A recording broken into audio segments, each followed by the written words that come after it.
up, YouTube? Scotty P here. Lovely Sunday afternoon. Just got finished playing golf, of course.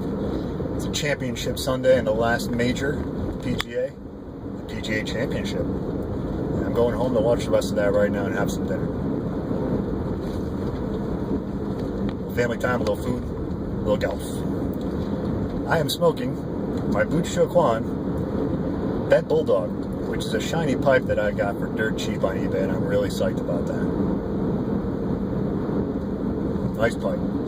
In it, smoking some Savinelli de Blonde d'Oro, which is one of my favorite hot weather blends because it is 85 and sunny and there are very, very few clouds in the sky. Enough of all that though. I'm doing a VR for Bearded Bristol in his 100 sub giveaway. And if you haven't watched Bearded Bristol, dude's got one of the best voices in the YTPC. So get on that, will you? I'm rocking my Dagner Pipes cap, which you probably can't really make out. Anyway, I haven't done a Dagner GAW, but I will. If you haven't gotten anything from the Dagners, they really hook it up.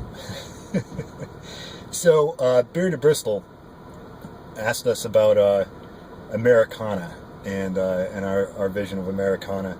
He was talking about Norman Rockwell paintings and things like that. And I come from a very Norman Rockwell-esque town in Southington, Connecticut.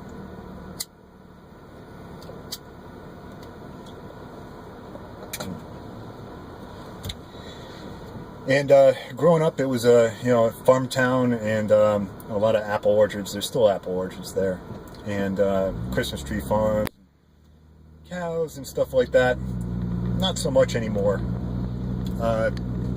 It's really kind of been taken over by commercialism and stuff like that. So a lot of Chili's and Chipotle's and TJ Maxx's and all that stuff now. And downtown, there used to be a lot of industry. People walk around and hear a lot of machines stamping things, stamping products made by American workers, which is not the case anymore. All those factories have now been turned into bistros and bars and salons and stuff like that, which is cool. At least they're not abandoned like they were for a while. They're being put to use, and that's kind of cool.